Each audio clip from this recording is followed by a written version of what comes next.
Bom dia com alegria, minha amiga Meirinha. Bom dia. Feliz semana, feliz dia novo. Feliz última semana do ano, né? Estamos chegando aí bem no finalzinho do ano. E essa semana nós vamos falar de umas coisas muito importantes aqui. Bom dia, Nadi. Nós vamos falar aqui essa semana sobre alguns bloqueios especificamente, né? Eu prometi semana passada para vocês que eu contaria algumas coisas que aconteceram comigo nesse ano, alguns desbloqueios. E eu vou prometer, e vou prometer e vou cumprir, né? Contando algumas coisas que aconteceram e dando algumas chaves, né? Alguns códigos, algumas dicas, alguns caminhos muito importantes aí para quem quer uma vida nova em 2022. O que a gente mais pede no final do ano, né, é um ano bom, né, o ano seguinte, né? Bom dia, Maria, seja bem-vinda. Principalmente nós estamos vindo de 2 anos muito difíceis, né? Então aí vem mais ainda esse pedido, né, de que o ano seja bom, de que o ano seja realmente novo, que coisas novas venham. Isso é natural e muito comum, a gente sempre faz isso. Mas a verdade é o seguinte: independente de pandemia, independente de qualquer coisa que tenha acontecido, se esse ano foi melhor ou não para você, o que é verdade é o seguinte: se nós não mudarmos algumas coisas dentro de nós, o que nós vamos fazer no ano que a gente chama de novo é simplesmente repetir a mesma história. Eu vivi isso, né? Assim, eu repeti algumas histórias muitas vezes, muitos anos seguintes, né? E aí eu fazia campanhas de oração, lia muitos livros, né? Eu buscava muito fazer treinamento, buscava muita coisa para que o ano fosse melhor, para que eu desse uma virada na minha vida, para que as coisas acontecessem. E esse ano muita coisa clareou na minha vida. E o principal é: se eu não me mudar, se eu não mudar os meus registros internos, se eu não mudar os meus programas, eu tenho vários programas e você tem também, e alguns desses programas são programas ruins, são programas equivocados, né? É o que nós chamamos de bloqueios. Se a gente não resolver isso, simplesmente nós vamos repetir mais um ano, né? Então essa vai ser a tônica da nossa conversa até sexta-feira e vai ser incrível, eu tenho certeza, porque vai ser baseado na minha experiência, vai ser baseado no que eu vivi nesse último ano, nesses 12 meses, esses 300 e quase 65 dias, 360 hoje, né? Então vamos lá, nós vamos meditar numa passagem que foi a passagem que norteou a minha vida em 2021, né? Bom dia, João, seja bem-vindo. A passagem que norteou foi uma passagem que no início do ano eu até escrevi assim na minha frente, né? Ficou aqui no meu lugar onde eu trabalho, assim, foi escrito para eu não esquecer que essa seria a passagem que ia dar o norte na minha vida. E realmente eu termino com ela, porque realmente foi a passagem que mais fez sentido para mim em 2021. Foi essa que nós vamos ler juntos agora. Bom dia, Val, seja bem-vinda. Ela está em Filipenses 3:13. Filipenses 3:13. Bom dia, Edileia.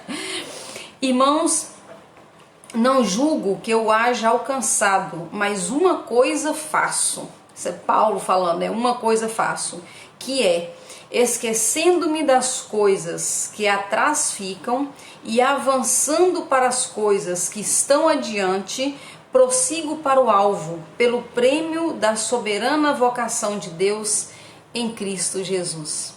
Talvez essa seja uma das coisas mais difíceis que nós devemos fazer na nossa vida: esquecer as coisas que para trás ficam e prosseguir para o alvo.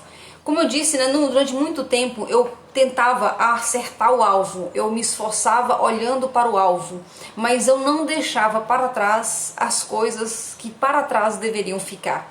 E eu carregava dentro de mim uma mochila muito pesada, né? E hoje, trabalhando com pessoas, né, o que eu vejo muito forte é o tanto que as pessoas, todos nós, né, carregamos muitos pesos que nós não deveríamos estar carregando mais.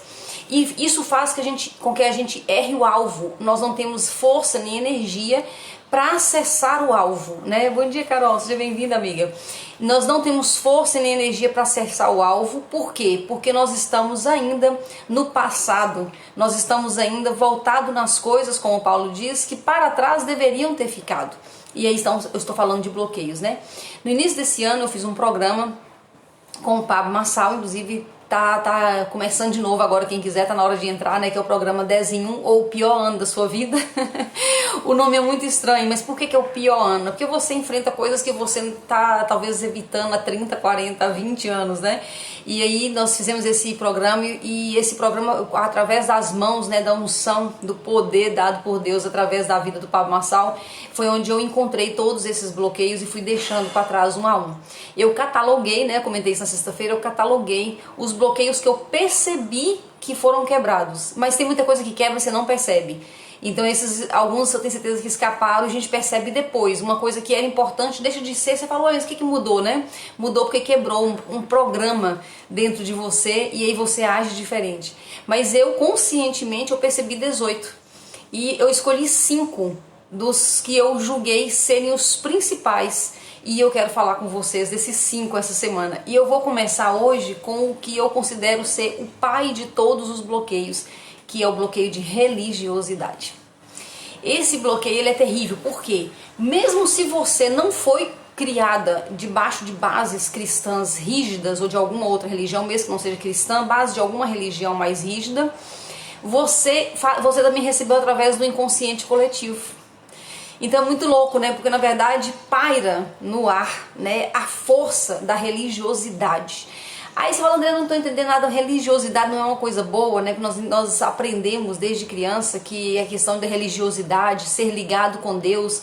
E a primeira coisa que nós vamos desmistificar aqui é a diferença entre o que nós estamos chamando de religiosidade e o que é espiritualidade ou intimidade.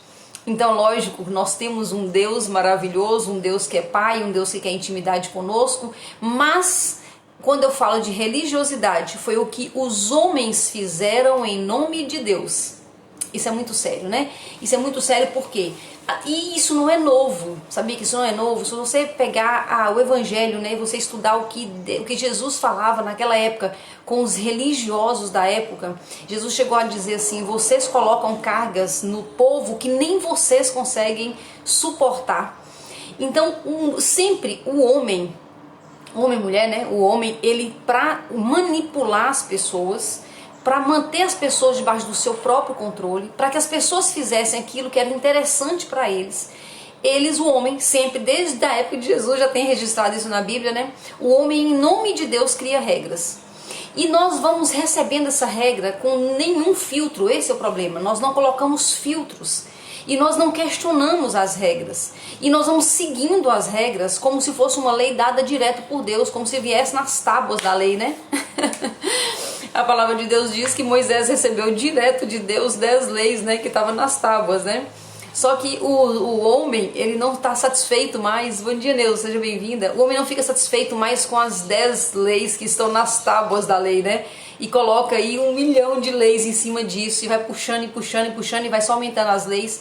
E fica tão pesado que aí esse bloqueio da religiosidade, o que seria basicamente esse bloqueio da religiosidade? Todas as regras que foram criadas pelos homens, nós recebemos ela enquanto crianças.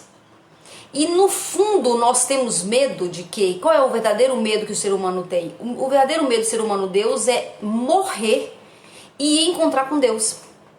Por quê? Porque foi criado dentro, né, do consciente coletivo mesmo, assim, dentro das religiões praticamente todas, o medo de que Deus é um Deus poderoso e que está disposto a castigar todos os seus. Poucos de nós foi criado, poucos mesmo assim, foram criados debaixo do amor de Deus. Nós podemos até ter conhecido o amor de Deus, como eu conheci o amor de Deus depois, mas a base ficou em cima daquele Deus malvado, aquele Deus bravo, aquele Deus que anota suas faltas e vai te encontrar no portal assim que você morrer. Então a gente morre, né? A ideia seria essa, morrer, passar por um portal e dar de cara com Deus que anotou durante toda a minha vida todos os meus erros. E isso é extremamente complicado, por quê? Porque nós cometemos erros e pecados a vida inteira. Até uma criança, ela já vem com a sementinha do pecado, né? Então você vê assim o egoísmo na criança, né? Você vê a criança com algumas maldades, né? Isso é tudo normal, faz parte da nossa natureza que já nasce caída. E nós passamos a vida pecando muitas vezes. Por mais que a gente se esforce, até Paulo falou, o bem que eu queria eu não faço, mas o mal que eu não queria, esse eu faço. Então, se Paulo, no auge de todo o seu preparo, da sua experiência tão forte na terra, se ele disse que não conseguia fazer o bem que queria, mas fazia o mal, ou seja, o pecado estava sempre no encalço dele, o que podemos dizer de mim e de você, né, seres humanos normais?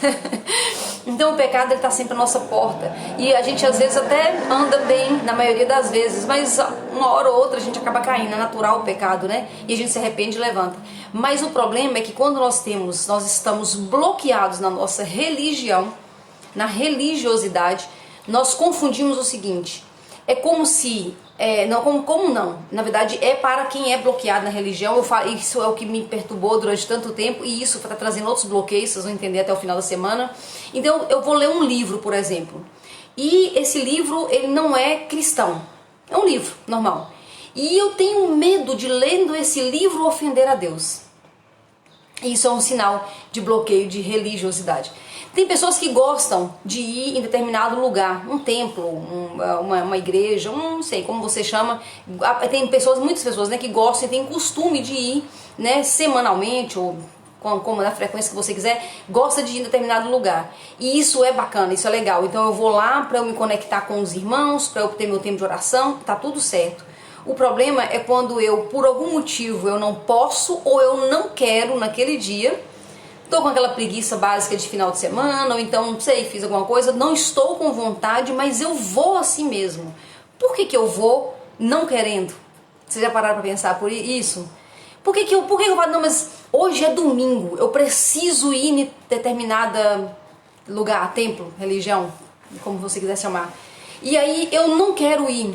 Aí tem gente que fala assim, não, eu gosto de ir logo cedo, e aí não tem coragem não tem coragem de completar a frase, né? Por que as pessoas falam assim, eu gosto de ir na igreja logo cedo? Por quê? Já parou pra pensar? A resposta, o final dessa frase seria que eu fico livre logo, né? Esse é o restante da frase. Não, eu gosto de ir na igreja logo cedo, no domingo, é porque eu gosto, né, de ir, mas não, é para ficar livre do compromisso. Então essas questões, se nós paramos para pensar sobre isso, né, compara isso com uma pessoa que está apaixonada, né, então ele está apaixonada, porque essa deveria ser a nossa relação com Deus, deve ser a nossa relação com Deus, de apaixonado. É um Deus que me ama, é um Deus que quando eu estou em relacionamento, eu sinto coisas boas, eu tenho experiências boas, eu sinto bem de estar com Ele. Então, por exemplo, se eu estou apaixonada por uma pessoa, eu vou dizer assim, não, eu vou logo encontrar com ele, logo cedo, para eu poder fazer as outras coisas depois. Ou seja, eu vou logo encontrar com ele para ficar livre. Não, esse não é um comportamento. Mais fácil nós lembrarmos aqui de Saint-Exupéry, né, no Pequeno Príncipe, que fala, se você vem às 4, desde as 2 eu começo a ser feliz. Esse é o comportamento de uma pessoa apaixonada, descrita lá no Pequeno Príncipe. Então, se nós estamos apaixonados por Deus, a relação é uma. Mas se eu estou debaixo do peso da religião ou da religiosidade, a relação é bem outra, né? E aí nós passamos a vida aceitando regras. São tantas regras e as pessoas sequer elas têm coragem de questionar. Por que as pessoas têm tanto medo? Tô falando de mim mesmo, tá, gente? Passei, sei lá, eu tenho 50 anos agora, eu fui desbloqueada esse ano em religiosidade, então eu tenho 49 anos, né, que eu vivi debaixo do peso de religiosidade. O medo era tão grande de desagradar a Deus, como se fosse possível para mim agradar a Deus. Como se fosse possível para esse ser humano aqui fazer alguma coisa boa para Deus, né? Na verdade, Deus é que é bom, é o contrário. Eu fico tentando ganhar um lugarzinho no céu. Não é com essa clareza, eu tô falando aqui com essa clareza porque eu já passei por isso, mas com certeza, se você vive debaixo disso, não é tão claro assim para você essas regras. Mas nós confundimos as regras dos homens com a regra de Deus, porque alguém disse que estava falando em nome de Deus. É aí que está o engano, é aí que está a confusão. Então alguém diz que esteve pessoalmente com Deus, traz regras, essas regras vão ganhando força na liderança daquela comunidade, daquela religião, daquela turma ali, vai ganhando força e você nasce às vezes dentro disso e você não questiona por que então que isso é certo ou errado. Aí nós temos regras das mais diferentes, assim, que quem é de fora bate o olho e já e já vê que tem uma coisa estranha, e tem outras que confundem um pouco mais. Por exemplo, só pode usar saia, não pode cortar o cabelo, né? Não pode usar batom ou unha vermelha como eu estou aqui hoje, e por aí vai, são tantas regras. E tem outras regras como tem que ir à igreja todo domingo, por exemplo, né? Eu fui criada, né, com uma regra que não ir à igreja no domingo era pecado mortal. O que é um pecado mortal? É um pecado que não tem perdão. Então assim, aí vão criando as regras e vão buscando respaldo na palavra de Deus. O que nós precisamos saber é o seguinte: a palavra de Deus, ela não é um conto assim que todo mundo lê e entende igual. Não é. Então se você pega um livro e você lê o livro inteiro, você pode conversar com 1000 pessoas. As 1000 pessoas provavelmente vão entender a mesma história. Livro não é enigma, né? O livro é um conto ali e você vai entender. Mas quando nós falamos da palavra de Deus, tem um elemento que vai fazer toda a diferença, que é a revelação. Tem a palavra escrita e a palavra revelada. O logos é a escrita, o rema é a revelação. Então quando alguém diz que esteve ali, pegou um pedacinho e pegou um texto, tira todo o contexto bíblico e vai e coloca com uma boa oratória, que é aí que está a questão, uma boa oratória, eu posso convencer uma pessoa de qualquer coisa e mostrar um texto bíblico. Sempre quando eu leio aqui com vocês, eu leio só um textinho, não tem como de ler a palavra de Deus inteira aqui. Então eu peguei aqui agora 2 versículos de Filipenses. Então é um texto sim fora do contexto. E aí eu falo alguma coisa com você aqui, só que as minhas falas são leves, são tranquilas. Mas quem quer levar as pessoas a seguir aquela mesma religião, aquela mesma doutrina, aquela mesma ideia, consegue pegar esse texto fora do contexto, pegar alguns outros salpicados e diz que é uma revelação de Deus. Isso tem acontecido desde sempre. Desde sempre. Quando Jesus chegou na terra, já existia isso. Tinha regra, né, que no sábado não podia fazer nem o bem sequer, né? E aí tem várias passagens de Jesus quebrando isso, né? O que vale mais, o sábado ou o homem? Jesus pergunta. O que vale mais, a regra ou o homem? Quantas pessoas ao redor de nós estão insatisfeitas, estão depressivas, estão tristes, estão sem rumo na vida, mas agarra totalmente em regras que recebeu de algum líder religioso, que também foi bloqueado em outro tempo, que está cheio de arquivos, né, que ele trouxe lá do lugar que ele estava e passou para cada um de nós.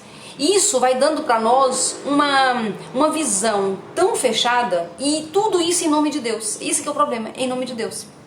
Então o que nós podemos fazer? Aí você fala, Andréia, socorro, né? O que a gente pode fazer em tudo isso? Primeiro, como eu fiz? Primeiro eu entendi que eu estava nessa situação. Eu tinha medo o tempo todo, medo de desagradar a Deus, medo de fazer alguma coisa que Deus não gostasse, na verdade é medo de ir para o inferno. Resumindo, é medo de ir para o inferno. Não estou dizendo que o inferno não exista de forma alguma, mas essa questão do inferno, ela, ao invés de os religiosos, por exemplo, que eu convivi, pegar a verdade do inferno, do céu, da salvação, de tudo isso, e me levar a amar mais a Deus, que está aqui cuidando de mim, que está aqui querendo relacionar comigo, foi usado para que o meu comportamento fosse o melhor possível dentro daquilo que eles acreditavam. Foi usado então a força do inferno. E aí nós fazemos tudo o que alguém quer, com medo de cair no inferno. Isso é religiosidade. E como nós podemos quebrar isso? Primeiro, aceitar que sim, eu estou com um bloqueio de religiosidade. O tempo todo eu fico com medo, né? Então a primeira coisa que eu fiz no início desse ano foi aceitar isso.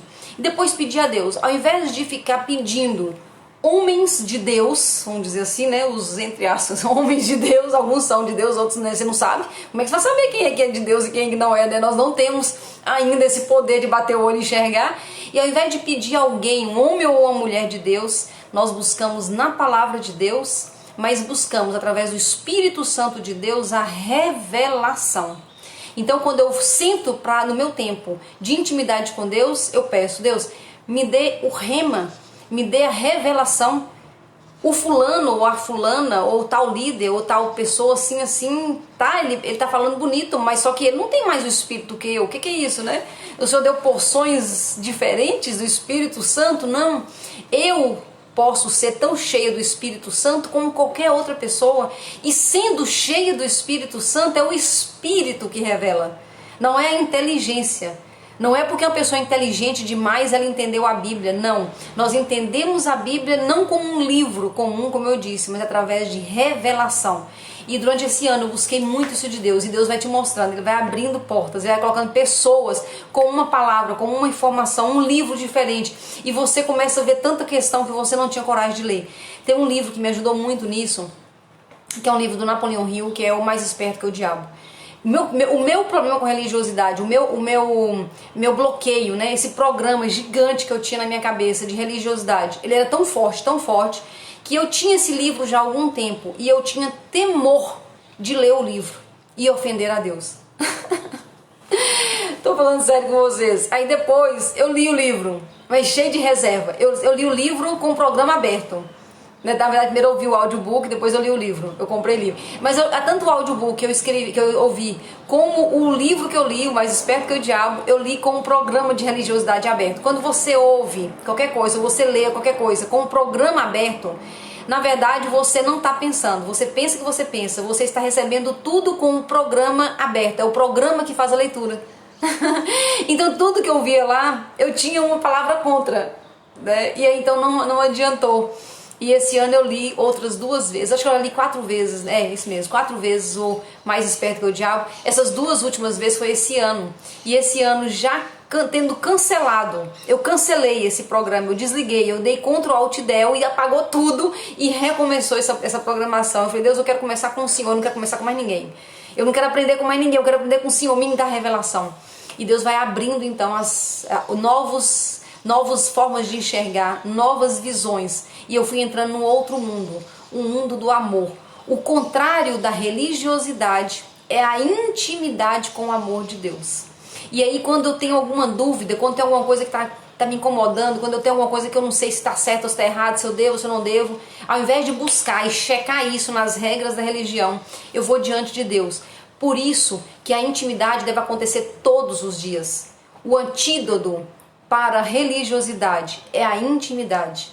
O que faz o Ctrl Alt Del, que apaga tudo o programa da religiosidade, é a intimidade. É quando eu tenho intimidade com Deus, que eu venho com muita confiança diante dele todos os dias. Por isso que tem que ser todos os dias. É o antídoto todos os dias. Eu venho diante dele e falo, Senhor, eu estou com dúvida.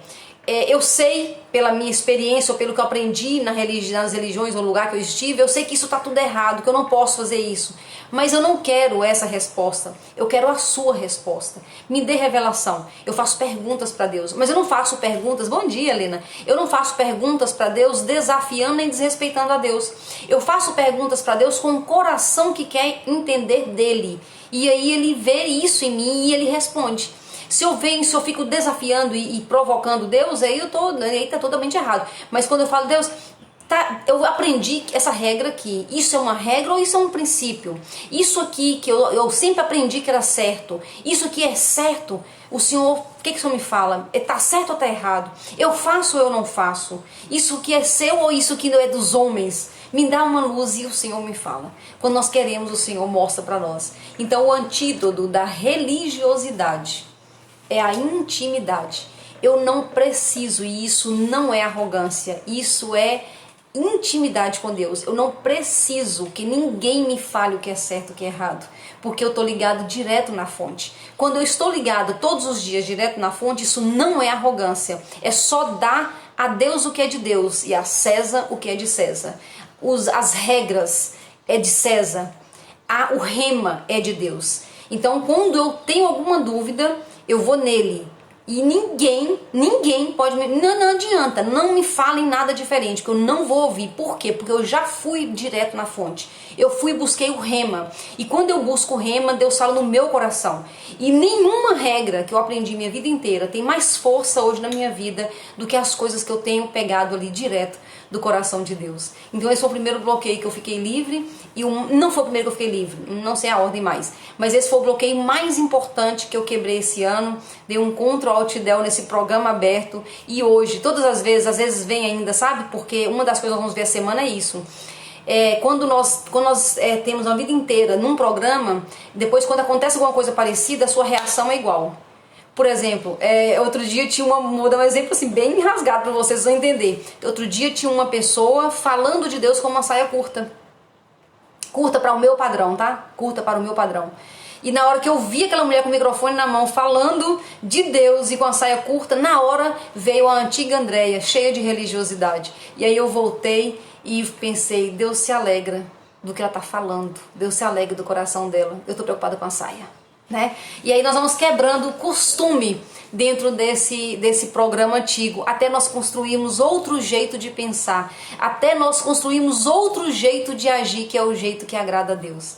Muito bom falar desses bloqueios com você. Amanhã eu vou falar de um muito forte também, que eu fui liberta, né? Que fechou esse programa na minha vida. E nós vamos conversar mais sobre isso essa semana. Deus abençoe sua vida. Obrigada por estar aqui junto comigo. E vamos juntos aí para mais uma semana falando de bloqueios, desbloqueios, vida nova. Ano novo, nós novos. Vida nova de Deus, o novo de Deus. Deus abençoe sua vida.